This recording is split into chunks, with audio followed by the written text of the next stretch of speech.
Bem-vindo ao canal Investidor Cético. Neste vídeo vamos falar sobre possíveis desdobramentos da taxa Selic, que neste momento, no momento da gravação, ainda está em 13,75%. O novo velho presidente Lula ainda não assumiu, essa gravação está sendo feita em dezembro, e todo mundo está aí ansioso para saber quais são os rumos da economia, da política econômica, monetária e por aí vai. Então, vamos lá, daqui a pouquinho, logo depois da vinheta, a gente já começa aqui.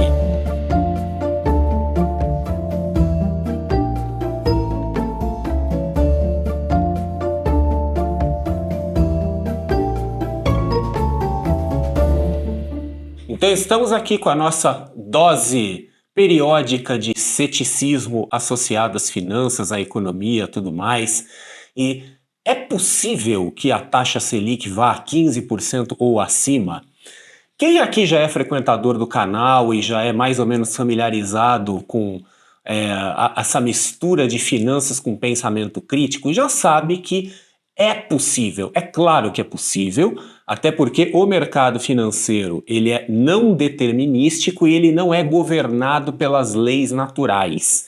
Então aqui não tem lei da gravidade, não tem nada disso. O mercado financeiro ele é dominado por sentimentos, por expectativas, pelas pessoas. Então o mercado financeiro simplesmente reflete aquilo que se passa na cabeça das pessoas, dessa grande massa, essa coletividade. Então, quando as coisas vão bem no mercado financeiro, isso significa que a maioria das pessoas ali que compõem o mercado está confiante, está com boas expectativas, né, está com bons sentimentos, boas percepções sobre o que vai acontecer, principalmente na economia. E quando as coisas não vão tão bem, significa o oposto disso, que as pessoas, a maioria das pessoas do mercado, não está exatamente confiante, tem expectativas negativas, e o mercado, esse tal mercado aí que nós vamos falar sobre ele, né, ainda ao longo desse vídeo, ele é altamente vulnerável a algumas pessoas, eu estou falando de indivíduos, pessoas que têm nome, sobrenome, endereço e tudo, mas que tem uma capacidade desproporcional de afetar o sentimento dessa coletividade que forma o mercado. Então são pessoas que estão em posição de decisão em termos de política e política econômica principalmente. Então, por exemplo, vamos imaginar que hoje à noite o presidente da República, pode ser o atual ou aquele que vai assumir em breve, ou o ministro da Economia, igualmente o atual que vai assumir em breve, vamos imaginar que hoje à noite eles dão aquela proverbial brochada e acordam amanhã de manhã de mau humor, resolvem falar umas groselhas por aí e a taxa de juros, simplesmente por conta dessas declarações meio atravessadas, ela não vai a 15%, ela pode ir a 50%. Então, dependendo de quem fala, a taxa de juros pode sair completamente do controle de novo, porque ela não é governada por leis naturais. A taxa de juros, no fim das contas, acaba sendo um reflexo das pessoas que compõem o mercado, e algumas pessoas em posição privilegiada conseguem causar um tumulto nas taxas de juros. E as taxas de juros, elas respondem, na verdade não é que elas respondem, mas elas são determinadas principalmente pela inflação. Então vamos começar falando da inflação, né? Eu sempre costumo dizer que a inflação é a grande força motriz do mercado financeiro, porque a inflação define a taxa de juros define o grau de a taxa de atratividade da renda fixa, que por sua vez vai definir o custo de oportunidade da renda variável. Então veja que a Bolsa de Valores é o último item ali nessa sequência de eventos, a inflação é o primeiro. E a taxa de juros, ela tipicamente sobe ou desce em função da inflação. Então eu não quero entrar aqui em grandes detalhes sobre política monetária, vamos dizer assim que vamos fazer uma rápida revisão, né, sem entrar aqui muito aprofundadamente, mas quando a inflação sobe, a taxa de juros tende a subir para criar um incentivo às pessoas de não gastarem aquele dinheiro. Então começam a investir aquele dinheiro em títulos públicos, em algumas outras coisas, para tentar tirar proveito daquelas grandes taxas, né, as taxas altas, e com isso enxugar esse dinheiro da economia e frear a evolução dos preços. E o oposto disso também é verdadeiro. Quando a inflação está bem baixinha, bem controlada, o governo se sente mais à vontade para soltar a economia. Então baixa a taxa de juros para que esse dinheiro que está estocado, esterilizado, volte para o mercado e aqueça a economia. Então, quanto mais dinheiro no mercado, mais a economia se aquece. Nós temos dois tipos de inflação, a chamada inflação de demanda e a inflação de oferta, também conhecida como inflação de custos. A inflação de demanda é a inflação que acontece quando nós temos mais dinheiro circulando na economia. A inflação de custos é a inflação que acontece quando nós temos menos produtos e serviços circulando na economia. As duas têm o mesmo efeito, ou seja, fazem com que os preços subam. No caso da inflação de demanda, porque as pessoas com mais dinheiro começam a competir pelos mesmos produtos, então o preço do produto sobe. E no caso da inflação de custos, a quantidade de dinheiro é estática, é a mesma, mas a quantidade de produto diminui. É o caso, por exemplo, do que andou acontecendo e ainda anda acontecendo no mercado de energia, gás, petróleo, etc. Outras indústrias, assim como a indústria de semicondutores após a pandemia, diminui a produção, as pessoas começam a se dispor a pagar mais. Essa é a inflação de custos. A inflação de custos tipicamente não responde tão bem à taxa de juros, já a inflação de demanda responde bem melhor. Então se aumenta a taxa de juros para tentar frear a inflação. E quando se fala de colocar mais dinheiro na economia, isso não necessariamente significa pegar a impressora de dinheiro e sair imprimindo dinheiro por aí. Também é isso. Mas a gente pode colocar mais dinheiro na economia de outras formas. Então, quando um governo resolve dar auxílios, bolsa isso, bolsa aquilo, subvenções, etc. e tal, é uma forma de colocar dinheiro na economia. Quando o governo baixa a taxa de juros, é uma forma de colocar mais dinheiro na economia.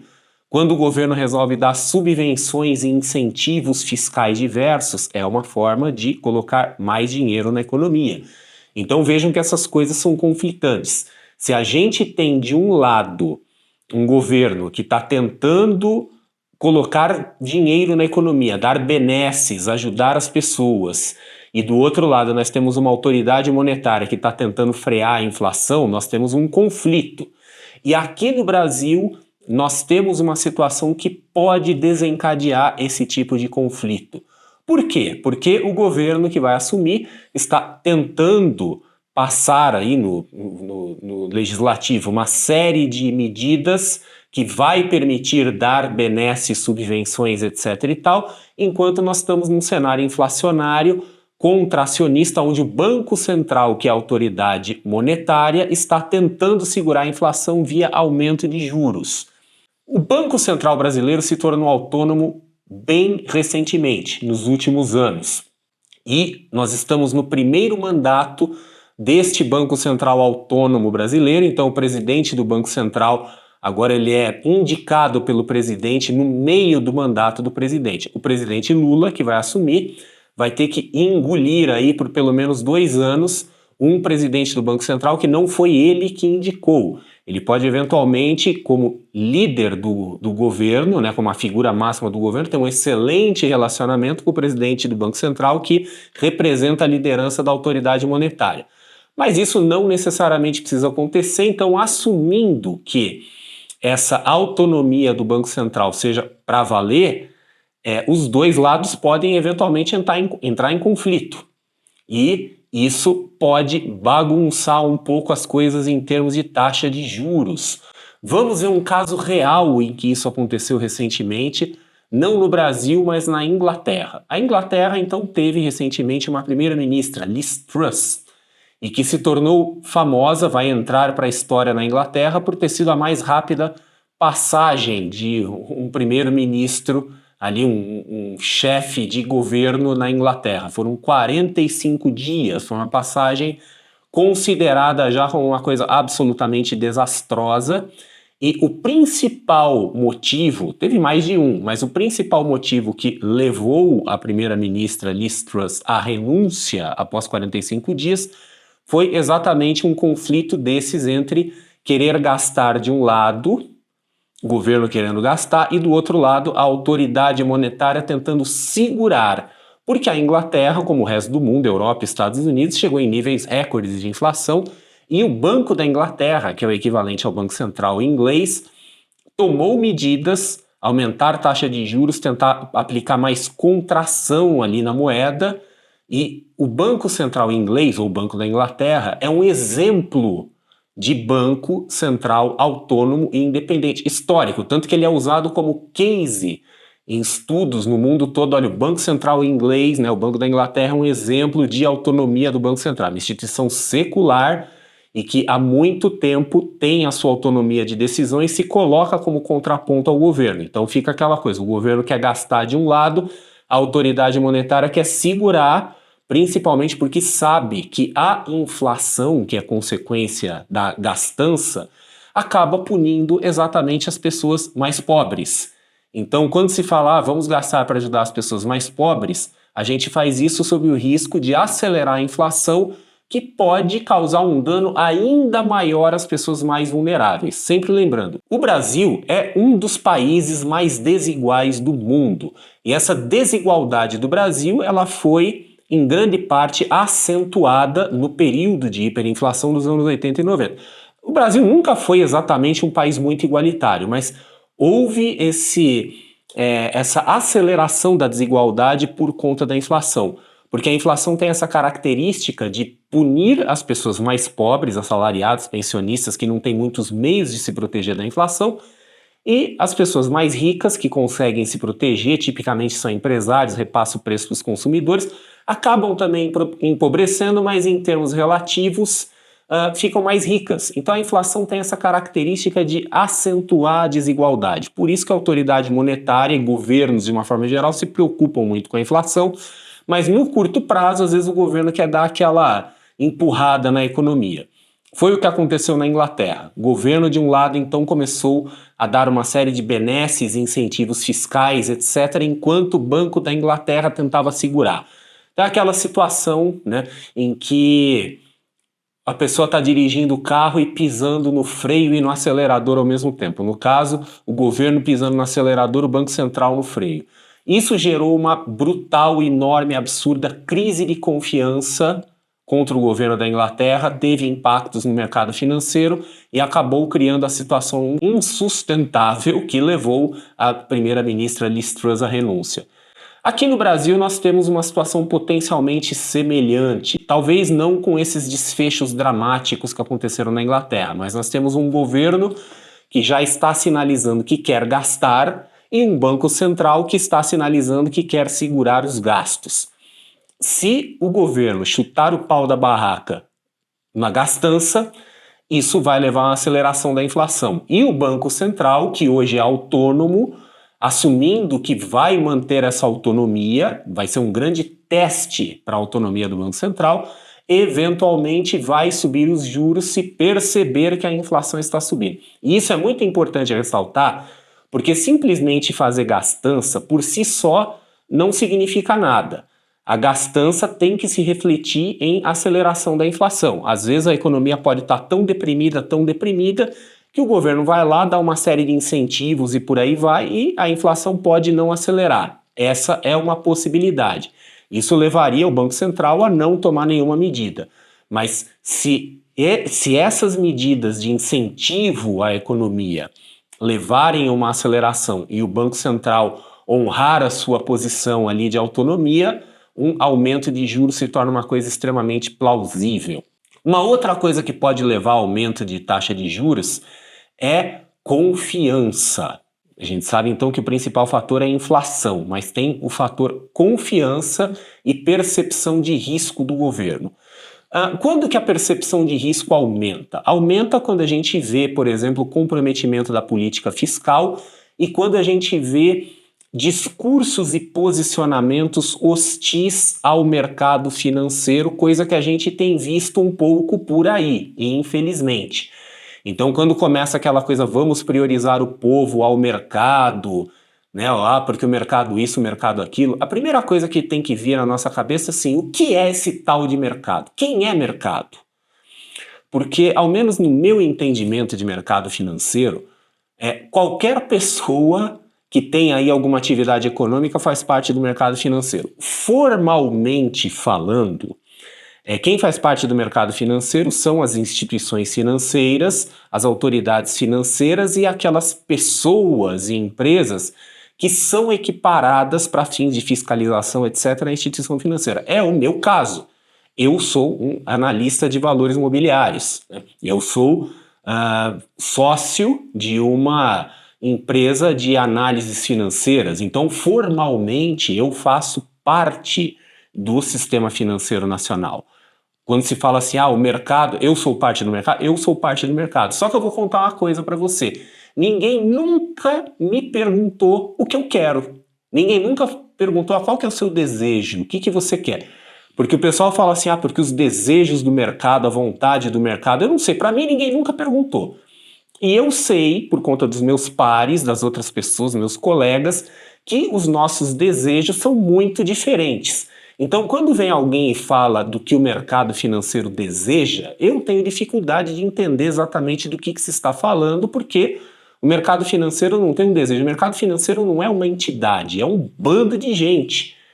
E isso quando eu estou falando do mercado financeiro formal. Quando eu falo do mercado financeiro informal, aí eu posso colocar nele todo mundo que de alguma forma faz parte do mercado financeiro, o que inclui pequenos empresários que tomam empréstimos, o que inclui empregados de empresas de capital aberto, inclui empregados, funcionários e funcionários públicos e privados também, que são participantes de fundos de pensão. Todas essas pessoas são parte do mercado financeiro. Então, quando se fala dos interesses do mercado financeiro, se está falando dos interesses de todas essas pessoas. Quem é esse tal mercado financeiro que às vezes as pessoas ligadas ao governo gostam de falar tanto? E este é o momento de fazer aqui uma rara crítica que é feita aqui no canal, de linha mais ideológica, porque nós sabemos que todas as pessoas que têm visões um pouco extremas gostam de atribuir responsabilidades de forma difusa. Então, assim, a culpa é do mercado. Que mercado? A culpa é do sistema. Que sistema? A culpa é da classe média. Não, mas peraí, a classe média quem? Um monte de gente faz isso, em todas as extremidades do espectro ideológico, a esquerda, a direita, no meio, para cima, para baixo, para todo lugar. Porém, a turma que está mais ao lado da esquerda do espectro ideológico é muito mais facilmente reconhecível por essa atribuição difusa, porque faz parte historicamente do modus operandi dessa turma, tá? De dizer assim, a culpa é do mercado. Então colocar o mercado em oposição ao resto, como se o mercado e povo fossem coisas separadas, como se o povo não fizesse parte do mercado. É que nem dizer assim, a culpa do atraso da América Latina é do imperialismo yankee. Opa, peraí, mas que imperialismo yankee? De quem que nós estamos falando, afinal? Nós estamos falando, são os americanos. Tá, mas os americanos quem? Nós estamos falando da CIA? Nós estamos falando do Partido Republicano? Nós estamos falando do McDonald's? Nós estamos falando do complexo industrial militar, da Lockheed, da Boeing? Porque se você estiver falando do tiozinho que está dirigindo um trator em alguma fazenda lá no interior do Tennessee, esse cara nem sabe que a América Latina existe. Então, de quem nós estamos falando exatamente? Essa grande dificuldade de identificar as pessoas. Então, estamos falando de alguém de forma difusa. É bonito falar isso porque a gente direciona muitas vezes o ódio, a antipatia das pessoas contra uma entidade meio inexistente, assim, é um grande espantalho que a gente cria, né, e vamos direcionar todas as atenções para aquilo lá. Então, não existe essa entidade única, coesa, com vontade própria, chamada mercado. Existem pessoas, o mercado é feito de pessoas que têm interesses completamente divergentes e não são apenas as pessoas ricas e poderosas. Quem é o mercado? É o dono do banco Itaú? É o dono do Bradesco? É o dono da B3? É o dono da XP? Quem é? De quem nós estamos falando exatamente? Então fica essa coisa difusa e no mercado nós temos pessoas comuns e quando o governo começa a adotar discurso hostil contra o mercado, as pessoas ficam desconfiadas, aumenta a percepção de risco. De quem? Dos grandes investidores? Não, de mim, de você, de todo mundo, dos grandes investidores também, porque por acaso eles também fazem parte do mercado. Mas as pessoas começam a se sentir um pouco maltratadas, e aí aquela história, dinheiro não aceita desaforo de jeito nenhum. Então, quando se começa a falar mal do mercado, começa a se adotar posturas hostis em relação ao mercado, as pessoas ficam reticentes em emprestar dinheiro para o governo.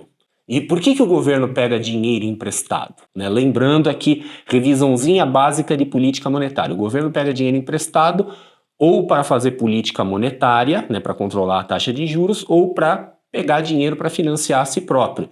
Porque o outro caminho do governo se financiar seria imprimir dinheiro, o que causa inflação. Então, muitas vezes o governo vai pegar dinheiro emprestado e quando as pessoas ficam relutantes de emprestar dinheiro para o governo, a taxa de juros sobe. Por quê?